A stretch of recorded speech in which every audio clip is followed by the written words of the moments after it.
Welcome to FM Scout and to a brand new Football Manager video. My name is Luke and I'm delighted to be back today as a guest specialist to bring to you this FM21 video looking at 10 players you should avoid in-game at all costs. Now, before we get into this video today though, if you do enjoy it, make sure to chuck a like down onto it. And of course, if you're not already, get yourself subscribed to FM Scout and to ring that notification bell to be notified when any content here on FM Scout goes live. Of course, as well, if you want to come over and check out my own channel, LS Plays FM, you'll find a link down in the description. Come on over, check out the content, and maybe subscribe as well. But without any further ado, let's get into the video today and check out 10 players you should avoid in FM21.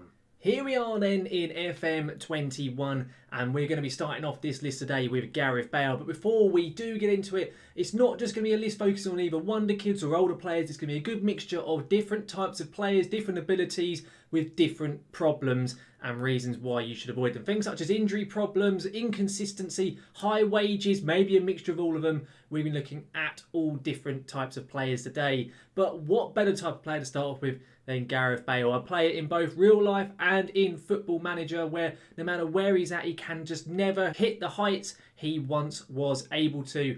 In this case, I've simulated a couple of years in. We've been looking at players at different points in their career, and you can see just how they're getting on. In this one, I've gone 2 years into the game when Bale's contract always expires because Real Madrid never keep him.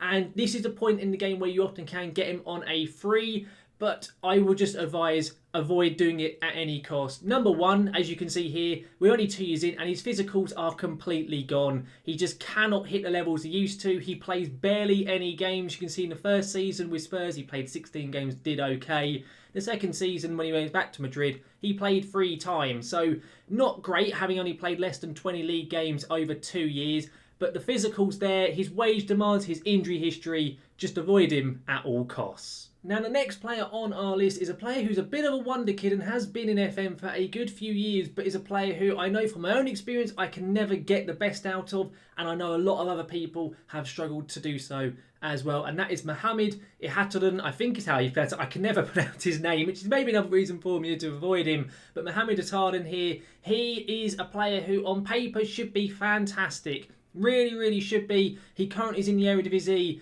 with PSV, and even over there at Eindhoven, he struggles to hit top form. And whenever he leaves the Eredivisie and goes to a bigger club, quite often you see him go to the likes of Arsenal and teams like that. Maybe the AI buys him. He still struggles over at bigger clubs as well. This is his form 5 years in. He has never once hit over an average rating of a 7. He is now 23, so he's getting towards the end of where he's going to be developing.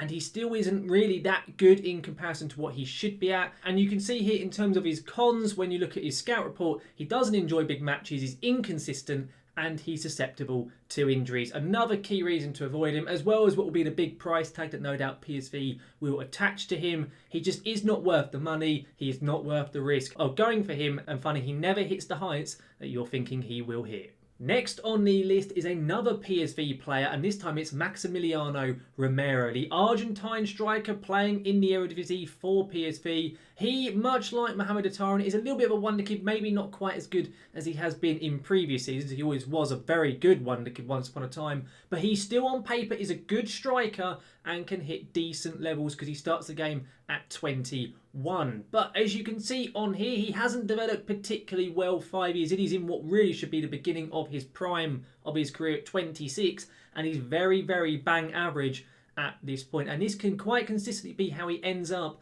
when you go further into the game. And on top of that, despite the fact he hasn't really hit the heights in terms of his potential, in terms of his form and everything like that, he has been very poor as well. Only once over the 5 seasons hitting over 10 goals in the season. As a striker, that's very bad, especially as the only time he managed to do it was when he returned to Argentina with Racing Club.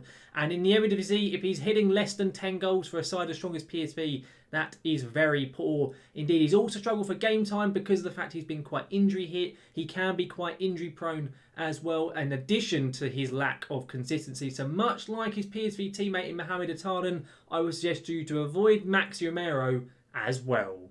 The next player we have to look at now, though, is Samuel Umtiti, a player who once upon a time was expected to have the world at his feet, and unfortunately, due to injuries, he's never ever got to those levels. In game, he can be, on his day, a very decent player, but good luck ever getting him to actually get into a game, because I have experienced this myself. I'm in a save here with Atalanta where I actually decided to buy him, much to my own downfall, and yeah, I just avoid keeping well clear of Umtiti. In the case with Samuel, he is often available on a free after a couple of seasons. Barcelona will often let him go either on a free or for very cheap. You can get him on decent wages. You can see I'm only paying him 65 grand a week. But the issue with him is he's injury prone. As anything, if you look on here, might have problems with injuries is very much an understatement. He is a consistent player for that, and he can definitely have a good game when he's available. But you'll see here, I managed to get him to play 8 games for me before he decided to go and get injured for 8 months. And I've seen quite consistently in many saves and simulations,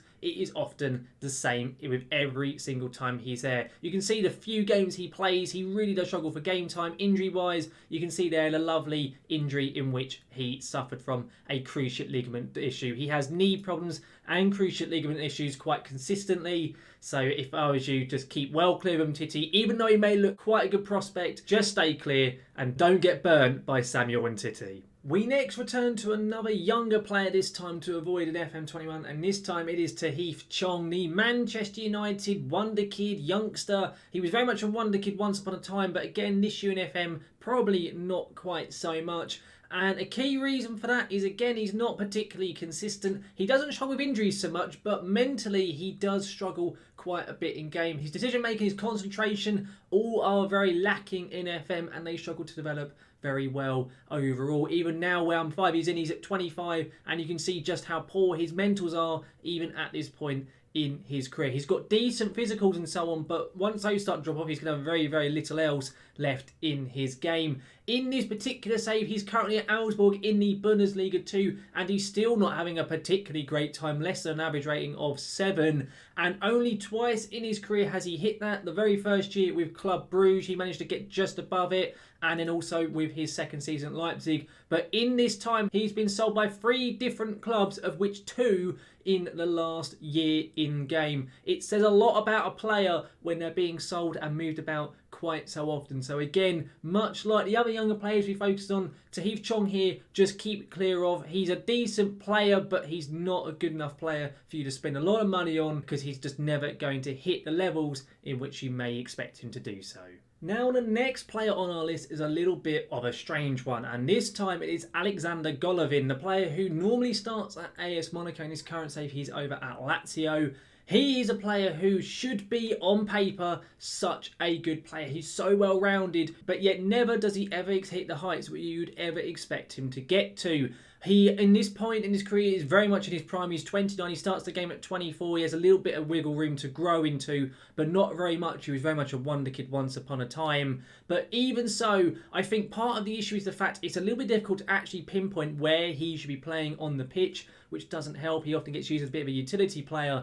But even so, the man just is so inconsistent. He, in this particular save, has never ever got above a 7.0 rating.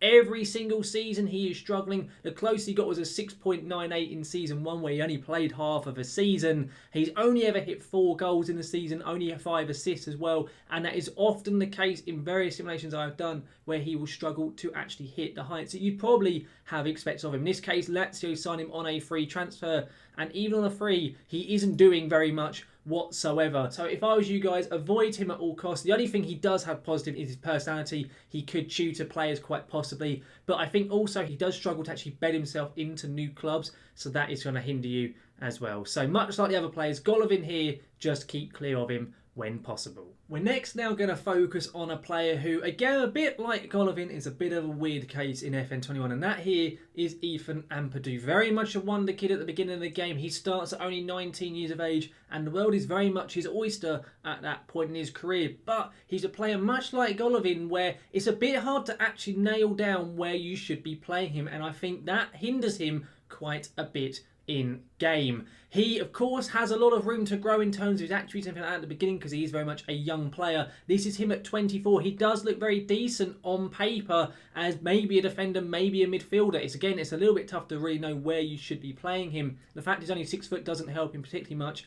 as a centre-back. But when we actually look at his overall terms of performances, if that in this save so far, you can see he's moved about a hell of a lot to different clubs. Sheffield United, Osasuna, Villarreal, a free transfer to Lazio, and finally he's been bought on here by Hertha Berlin. So many different clubs, and not once has he got above a 7.0 rating. Again, suggesting a bit of a lack of consistency. It's a bit of a strange one again though, because on paper he is supposed to be a fairly consistent player, supposed to relish big matches, but again he just never seems to hit the heights that is expected of him. I know I've used him personally in FM21 and even in Largest FM, and I never really got that much out of Ampadu. But again, I think it is personally down to the fact that it's really hard to actually nail down where you should be playing him, because he's got good attributes to some positions and not for others. So again, much like other players on this list, avoid Ethan Ampadu. He's probably be quite expensive for you as well, so just steer clear of him and don't get burnt by him.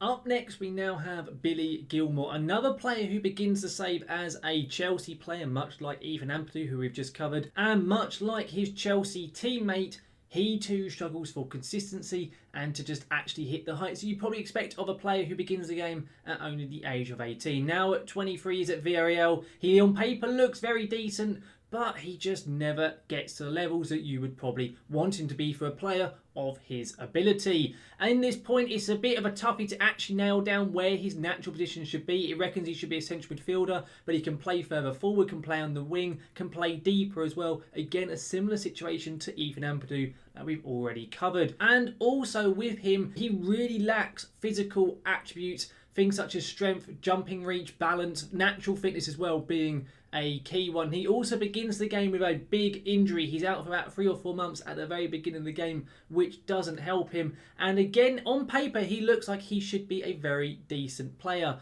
But again, much like some of the people we have covered, he does struggle to be consistent in terms of his form. If you look at his career stats, the first season when he's actually at Chelsea, he did absolutely nothing, which is probably expected. He then has a couple of loan spells over in Italy and also over in the Premier League. Did okay, but not great. Moved permanently to Villarreal over in La Liga. Poor first season and an okay second. Only once has he hit above a 7.0 rating.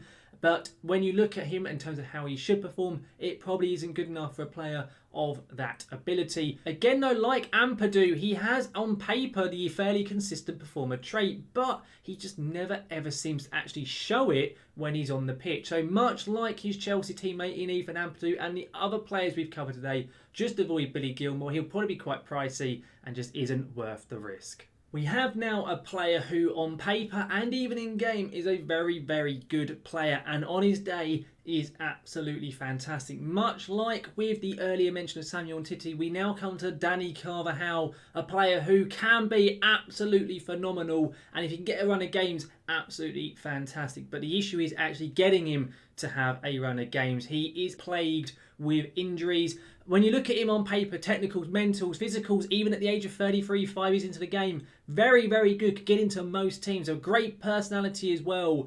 But the issue is this con here. Might have problems with injuries is an understatement. When you look at his history, he's done quite well. Consistently, he gets to around about 20-25 games a season, which is quite good. But this simulation here is a good example of Carvajal. Quite often you will find if either you're managing him or if you're looking at how he's gotten on in other saves and so on, you'll find he barely ever hits these numbers. He's also quite pricey, has a big old wage, so it can be a big risk to take, knowing his injury history and knowing that you probably have to realistically have 2 good right backs, one in Carvajal and then one to cover Carvajal inevitably when he gets injured. So much like Umtiti, who we mentioned earlier, just avoid Carvajal. Don't take that risk and get burnt when he inevitably gets that big injury and costs you a load of points. Now the final player we come to in our 10 players to avoid is Moise Kean, a player who once upon a time in FM was so good. He really was, but nowadays not so much. His spell at Everton has probably hindered him quite significantly, and as a result in Foot Manager he just never really becomes good enough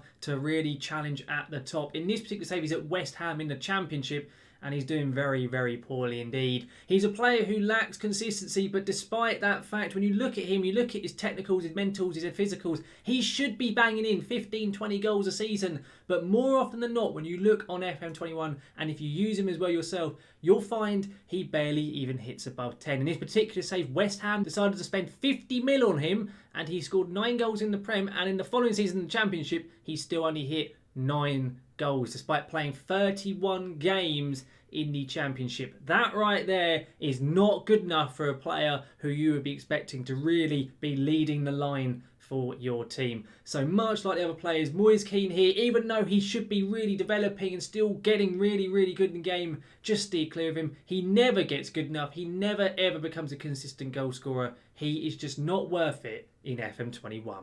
Overall though guys, that right there is our final player, and as a result brings this video here today to a close. 10 players there we've covered who you should avoid in FM21. Of course, sometimes you will find that some of these players may work out for you, but more often than not, they will not be worth the risk of going for them. They'll let you down if it's either with an injury or just being inconsistent or just draining your wages and sitting there on the bench doing absolutely nothing. Of course guys, if you did enjoy the video today, make sure to drop a like down onto it, and as I mentioned earlier, if you're not already, get yourself subscribed to FM Scout, and also to hit that notification bell to be notified when any new content here on FM Scout goes live. And as well, as I mentioned earlier on, if you do want to come on over and check out my own channel, LS Plays of Heaven, there'll be a link down in the description. You can come on over, check out the content, and maybe subscribe as well. But guys, thank you very much for watching, and I will see you again next time.